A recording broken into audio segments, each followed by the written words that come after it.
Hey friends, welcome to season 2 of the Stronger Marriage Connection podcast. We're back and we're glad you're back with us. And Dr. Bill Doherty is back from season 1 by popular demand to share how we can all become marital first responders. Now, research suggests that many couples with marital struggles don't turn to a therapist first. Who do they tend to turn to? Their friends and family. So today, Dr. Doherty will explain some helpful ways to respond when others bring up their marital struggles, and even a few things that are unhelpful to say as well. Our guest, Dr. Bill Doherty, is a professor in the Department of Family Social Science at the University of Minnesota. A longtime marriage and family therapist, he's an expert on challenges couples face, on navigating marital crisis and avoiding divorce, and on using family rituals to enhance the quality of family life. He's the founder of Marital First Responders Boot Camp Training, the author of several books, and just an all-around incredible person. We hope you enjoy the show.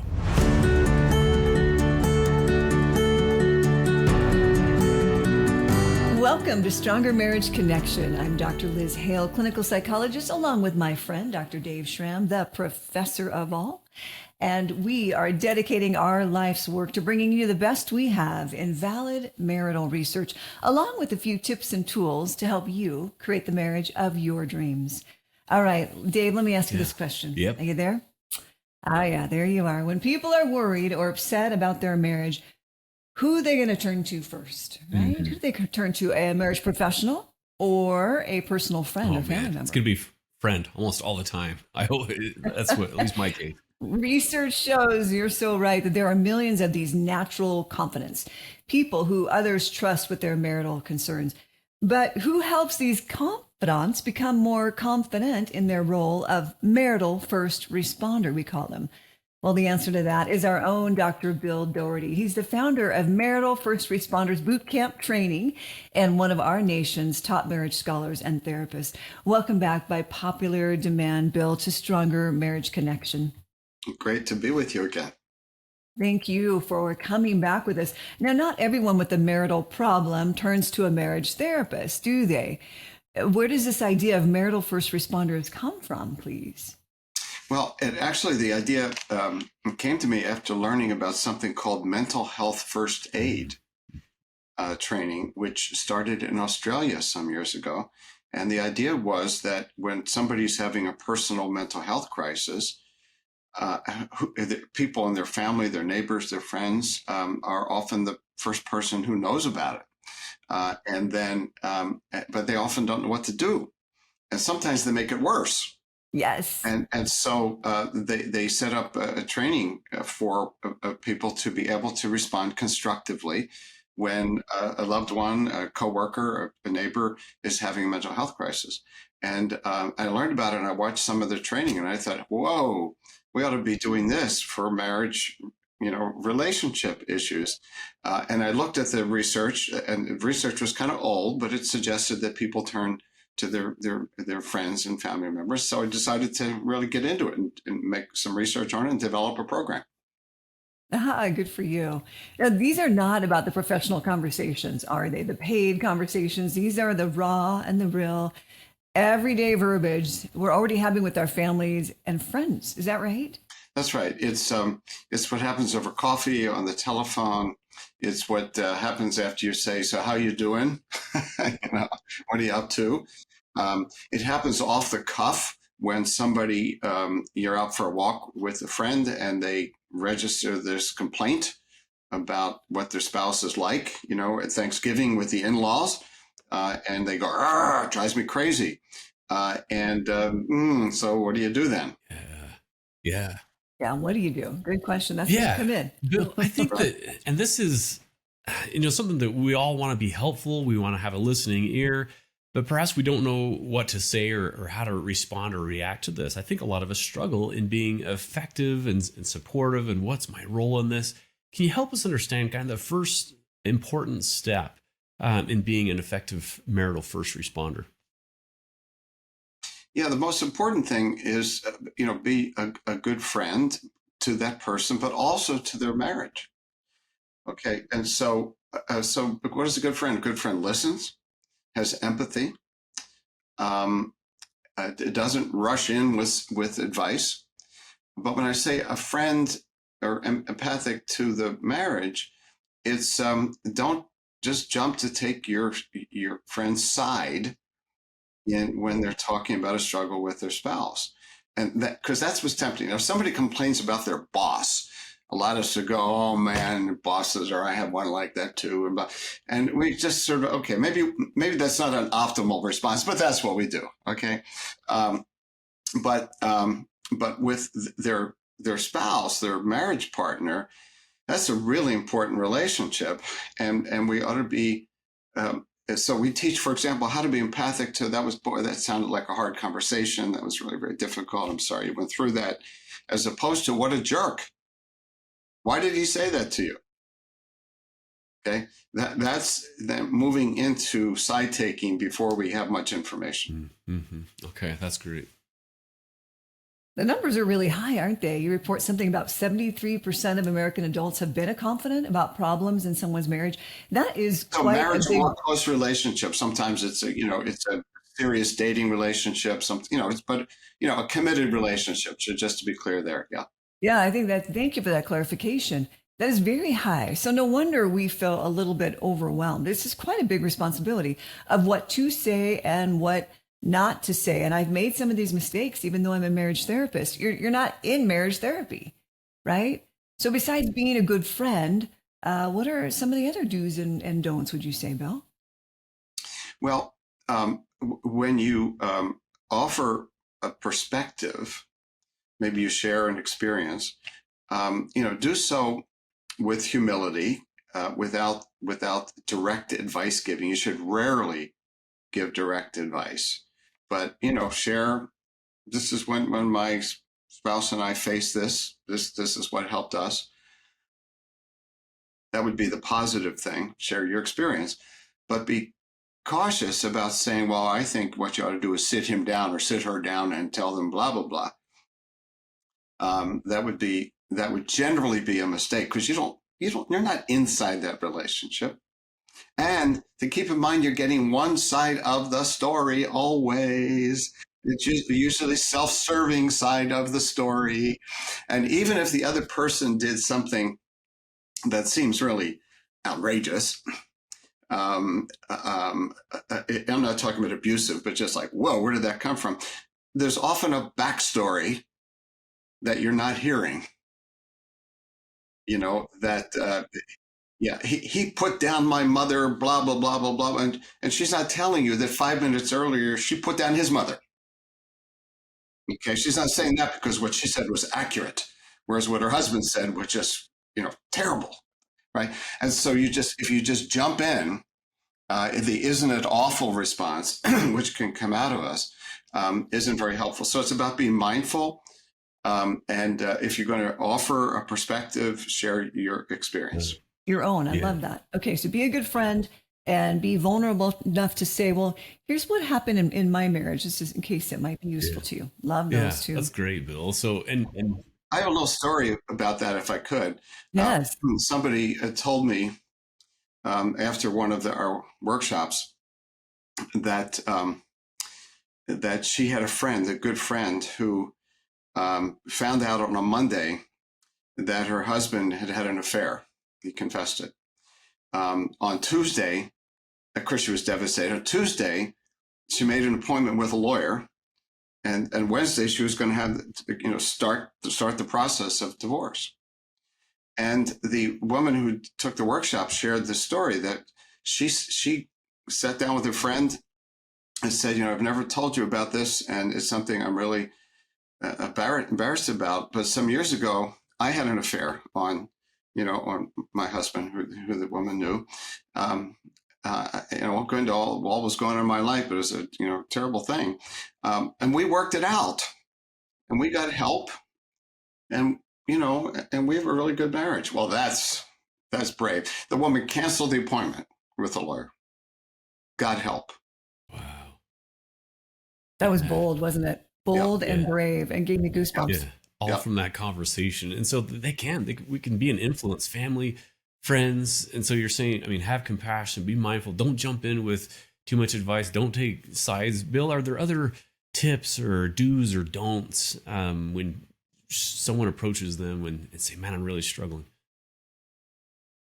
Well, another is to just use your life experience, your wisdom about relationships. So, maybe they're complaining about something you haven't experienced yourself. But I'll give you an example, sort of on the other end of the continuum. I just described one that was really risky, a bold move.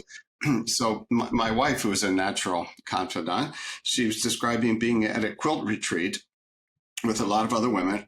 One woman was complaining nonstop about her husband won't eat vegetables, and just blah blah blah, and she has to cook around them and cook for herself. She's just on and on and on. And my wife said, "So how long have you been married to this man who won't eat vegetables?" Well, 35 years. Okay. Okay. And at another point, another year, somebody was complaining about her marriage and something, and my wife said, "That sounds like marriage to me."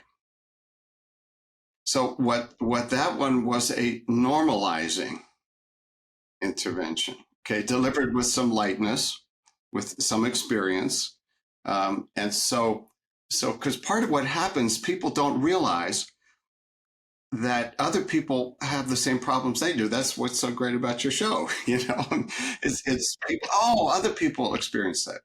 Whereas with child rearing, most of us get the collective culture wisdom that toddlers are tough. Okay. They're going to say no. They're going to be difficult. 4-year-olds will have these tantrums. Teenagers will stop talking to you a lot. We sort of get that. Okay. So when we complain about our kids or about, people don't say, "Oh man, that's really, your child is like that."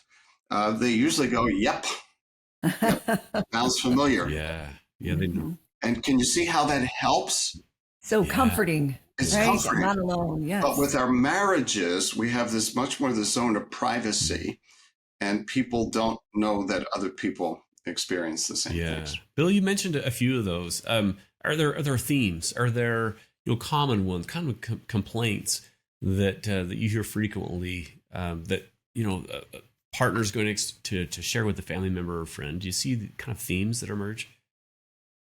Yeah. So our research, we ask people what people bring up to them, and that top one was growing apart, a difficulty communicating together.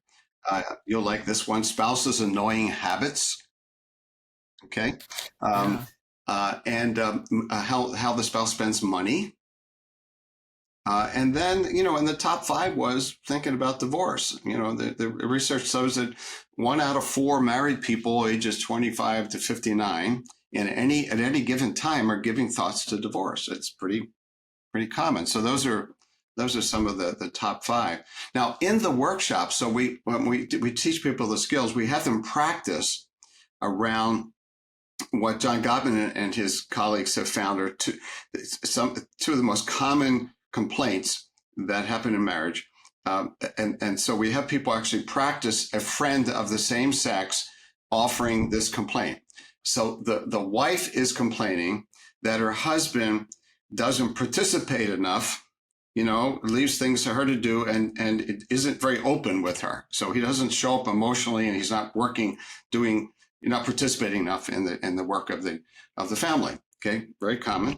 And then the men pair up and they practice the skills on the complaint that I can never do anything right. She complains about me all the time.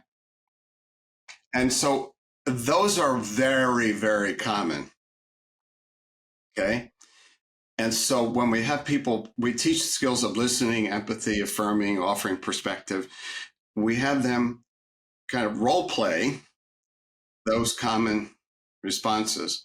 And then we teach them how to listen, affirm, and offer perspective on those. And then at the last part of the workshop, we introduce the 4th skill, and that is challenge. That occasionally a friend needs to challenge somebody. So in the last scenario, it's now gotten a little more complicated because your friend is now mentioning that they love having cappuccinos in the afternoon with this person who accepts them as they are. Like, they're having a kind of an emotional affair, the beginning one, which they don't tell their spouse who they're having cappuccino with. So now your friend is getting into dangerous territory. And so how would you speak up at that point? So that's some of the examples of what we do in the training workshop. Love it. And you teach us how to speak up, right? And be a good friend. That's right. Without offending, without pushing that person away. Exactly. So an example of a technique, just as I said, for the perspective skill, we talk about leap, see, listen, empathize, affirm, and offer perspective, leap. And then the last one is see, challenge, leap, see. So an example with challenge, you don't say, well, you shouldn't be doing that. You're going to be messing up your marriage. You could say, I'm kind of worried about you right now. I'm just worried that you're getting into something there in that relationship that you're going to regret. Can you see you can do that with softly, that calls on your friendship? Leap, listen, empathy. Listen, empathize, affirm, and offer perspective. So those are the core skills. Leap, listen, empathize, affirm, offer perspective. And then occasionally, for something really serious, see, which would be challenge. And a lot of the challenge would be, you say what you're worried about, and then we talk in the workshop about how do you encourage somebody to get help. Okay, because a big part of mental health first aid is the person in a psychological crisis of getting them to talk to their doctor, to maybe go to the ER or something. And so how do you bring up the idea of getting help? And so if you've ever gotten help yourself in any way, you mention it as part of it. I found it helpful. You talk to a pastor, you could talk to a counselor, whatever. But how do you, and then the last thing I'll say is that sometimes what happens is natural confidants get burdened by somebody just dumping on them all the time. The chronic marital problem, and you've done your best, you've done your perspective, and you're still getting the complaints about the guy won't eat the vegetables, or he never shows up, or he doesn't do this, or blah, blah, blah. Or she still won't have sex with me more than blah, blah, blah. Okay. And you've done your best, and you're kind of wearing out. And you've suggested maybe they talk to a professional. So we have some skills for how to gracefully resign from being their marital first responder. Nice. That's important. Yeah. We'll be right back after this brief message.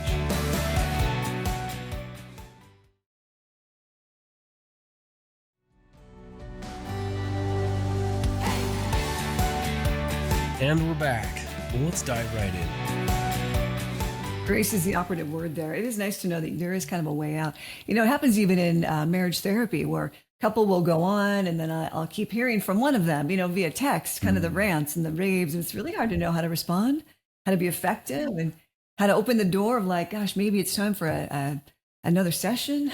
Right. That happens personally and professionally. Absolutely. And one of the things that can happen with a marital first responder or a therapist, so I'm glad you brought that up, is that we can get tired of the complaint. And so we can suggest they end their relationship. So just think about somebody who is chronically unhappy and maybe I should leave. And you've done your best. I mean, you're in there with me, you care, but you're getting worn down. It's really tempting either for a friend or a therapist to say, I don't know why you're staying. Why don't you just leave? I have a good lawyer, I know. And basically what you're saying is take me out of my misery. I'm tired of this. Yeah. By divorcing. Yep. That's right. Yeah. It's better to be able to protect your boundaries rather than out of frustration suggesting something as ominous as a divorce. Yeah. Oh boy. And a lot of family members, they give that advice to my clients. because they Yes. are so tired of feeling the worry for their loved one, Right. right? Right. Let's just call it, make us all feel better. Well, here's But another tip yes, is that please. somebody might say they have ended the relationship. Maybe they're engaged and they're calling it off, or they're married and they just said, we're ending it. That's a treacherous moment for a marital first responder, for a confidant. Resist the temptation to say, we never thought you should have married him to begin with. None of us ever liked him. Or your girlfriend, we thought you should have ditched her a long time ago, blah. Well, because what we know from the research is that people bounce back again. Okay, Or, that divorce and breaking up is on again, off again. oh And boy. so there's some, in the workshop, we ask people to share stories of when things didn't go well as a marital first responder. And some people have those stories, where you can't take it back. So I had a friend and a colleague years ago. Most of us loved her husband. Loved her. She's just the sweetest, most wonderful person. Her husband, a bit on the arrogant side, if I could say it gently. He was a difficult man.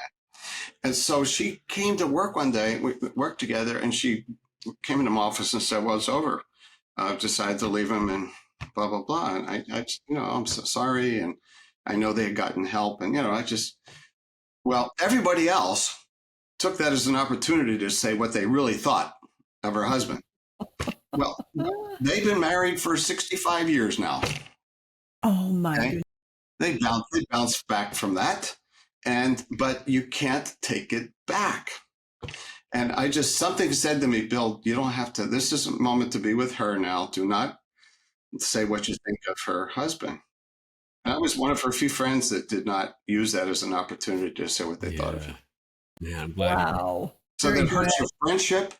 It undermines their relationship. And it's what we call it in the workshop. It's a lot of fun in the workshop. We call it an unforced error, like in tennis, an unforced error. You did not have to say that about their spouse. Did not have to say it. That's so good. Even when someone's complaining about their partner, but they haven't left or anything, it's so tempting to say one of those lines that you use, like "What a jerk," right? Or "What a Yes, jerk." that's right. That's right. That's right. And so again, duct tape and Right. that empathy. That sounds Yeah. painful, and I hear you. Yeah. You can have empathy for somebody's feelings without agreeing with their Oh, perspective. that's so key. This is something I teach therapists as well. When you're individual therapy, you can say, "Oh, I'm so sorry. What happened at Thanksgiving when, you felt so undermined by your spouse, in front of the family, and I said you felt undermined. I didn't say that's what the person did. Okay, why he would say that in front of his family is beyond me. Okay, That's big difference. Big unnecessary to difference. do. And partly it's the humility to know I don't have the whole context here. I don't have the context. I'm getting a piece of this. There's no reason I can be fully supportive and empathic without buying their perspective. So it's like what we know about feelings. Somebody who's sharing a genuine feeling, stick with the feelings. And this is another one, don't go into detective mode and want every detail. So what exactly did he say? Oh, your mother-in-law said that first. Well, what? And then, was that during dessert? I'm going to give me the whole, you're not the therapist. You're not their doctor looking at the symptoms. Don't get into, so what we say is when you listen for feelings, not the details of the story. Okay, they'll tell you some details, that's fine, but you're being supportive to your friend here. You don't need to know exactly what happened at every step. That's really why. Very good. So, Bill, have we discussed then the top areas of focus that we need to pay attention to as helpers and confidants? Were there anything we missed, maybe just in the top areas that you teach these confidants? Yeah, I guess the other thing I'd add is that if you believe in marriage, you believe it's really important for people, for our world, you can be a friend to somebody's marriage as well as to themselves. And you can try to cut some slack to their spouse, even when your friend is upset with them. You can try to imagine that maybe your friend is not always the easiest person to be married to, because none of us are. I mean, my line is that every spouse is a difficult spouse. Yeah. Okay. So true. Well said. Okay. And so we can come at this with compassion and with a care, not just for our friend or family member, but for their marriage, their family. And that's an important contribution we can make. I'm going to put that up on my whiteboard in my office. Every spouse is a difficult spouse. Did I get that right? Yeah. Oh, that's humbling, isn't it? And so true. You know, often our family and friends seeking help will ask point blank to us, their confidence, what would you do? And you warn us not to fall into that trap. What's the best answer to the question? Thank you. What would you do, Bill? Yeah. So that's something we cover in the workshop. For really important things, particularly, don't fall into the trap. Should I leave him? Should I leave her? I mean, that's a big one. What would you do if your spouse, cheated on you or whatever? Don't go there. But just I don't know. I mean, this is something for you, for you to figure out. I'm happy to be here for you. Don't go there. And here's the analogy we use, particularly around big things like divorce, because they're floundering around. If somebody said, do you think we should have another baby? Would you say yes? Would you say no? Not if you're at all smart. You're not going to be either raising that baby or feeling badly you did not have that baby, right? We would never do that with a big decision like that. But people will do it all the time when it comes to divorce. And they say these things that are, if my wife cheated on me, she'd be out the door, or I'd be out the door. Well, okay, big bluster, buddy. You have no idea how you would actually respond. Yeah. When it actually comes down to it, that's so true. Really helpful. Bill, I have to ask you this. This one came to my mind, maybe it's kind of a couple questions ago, so I'm bringing this one back up because I envision, or I hear sometimes from others about these gripe sessions, right? And so these wives kind of get together, or it could be husbands either, and they start complaining, and then they it feels like this gripe complaint session, and and then they kind of start teasing, just bantering, or a wife bashing session. What do you suggest to those there's listeners, either those who are bringing it up or those in that situation, and it just feels kind of uncomfortable because it's this unloading on husbands, season, and everyone's kind of laughing about it, but then it kind of goes too far. Thoughts on that?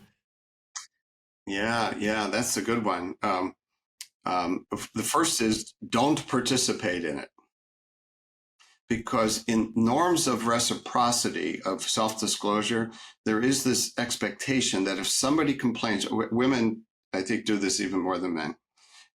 When your friend, or in a one-to-one or in a group, somebody does a complaint, then you feel like if somebody says, oh, I'm tired or whatever, yeah, I get tired too, right? And so there's this temptation to join in with the complaints. And then it moves up to the level of everybody of that unfortunate gender. Okay. So the first thing is to not participate. Just if you have to, just be silent. And then the second one is to we don't teach this in the course. So this is, I'm giving stuff that beyond what I actually taught anybody. But the second one would be to try to normalize something if it is normal. Like I've said to women, well, you didn't marry or not, your best woman friend, did you? Okay, she married a guy who doesn't relate to her like that. And then a little humor, like in a group, just say, well, as I look around here, I don't see many Husbands of the Year awardees, including me. Okay. Nice. So a little humor, deflect it, because it is ultimately, your point is a really important one. It ultimately is corrosive if that goes on enough. How many women, for example, and Liz, how many women will be in a group and say, my husband is like another child in the family, okay? Right? And everybody then laughs, right? And they raise their hands. And I believe that is corrosive. Now, if somebody said, I feel overloaded, and I was speaking for themselves, but when they characterize their husband in that way, it's dismissive, it's patronizing, and then when other women join in, I think I think it's corrosive. Yeah. Yeah, I do too, Bill. That's why I brought it up, and so I want to get your perspective. Yeah, and I think we're on the same page, all of us, with that. I feel like that happens quite a bit, and it's kind of tangentially related to this first responders. It's like these first, gripers or something. Yeah, they just kind of get together and have this right. Yeah. And then what to say, right? That kind of leaves me a little tongue-tied. It's like, oh gosh, okay, I want to be humorous, and you don't want to offend. What do I say in that moment? Not to add to that and the corrosive environment, but what do I say? Looks like, well, looking around here, no one's winning the wife award, right? Wife of the year. Yeah, or it's not as funny. My daughter has this interesting line that she uses sometimes with friends. I don't know how it would go in a group. I wonder, but yeah, I'll do it with a group. So I wonder what our husbands would say if they were listening in right now. That's good. I love that. Yeah. Yeah. Because it kind of just stops it in its track. They're just in an awkward situation. But oh man, Bill, this has been really, really helpful, my friend. Hey, where can listeners find you and learn more about your 5-hour marital responders boot camp and other resources? Yeah, so maritalfirstresponders.org, and we have what we're launching now. And by the way, we've done some studies on this. Randomized controlled trials that have demonstrated that people do learn the skills, and they can demonstrate them, several months out. So we have reason to believe that the workshop is effective. And so we are in October 14th, we're having a workshop in Minnesota, which we're going to record with a really good recording crew, so that it's available online. And then we are inviting people to come who would like to be trainers, and so that they can take this back to their communities. And the guideline is that this has to be free or for the coffee or the lunch. I mean, it's a day-long workshop, so there's a little bit of expense. But anybody who we register as a trainer has to be willing to say they're not going to make money off it. This is their contribution to their community. Oh man, I love that. We'll put that in our show notes as well, as along with your books and resources. If you're listening right now and this is the first time you've listening, you're missing out. You need to go back and listen to the earlier episodes where we've had Bill Doherty. He's one of the nation's experts, as you can tell, listening to this session. So you've got to go back and listen to the others. Bill, as you know, we've had you on a couple of times. What's your takeaway of the day for this? You want these marital first responders. Is there something you really want to hammer home and make sure that listeners remember? Yeah, it's that our marriages exist in a social set of social relationships, and that when people open up to us, it's a precious gift they're giving. They're being vulnerable. And that it's good if we're mindful and intentional about how we respond, to not just respond off the cuff, but to think about what is it like to be a friend to this person and friend to their marriage. Oh, that's great.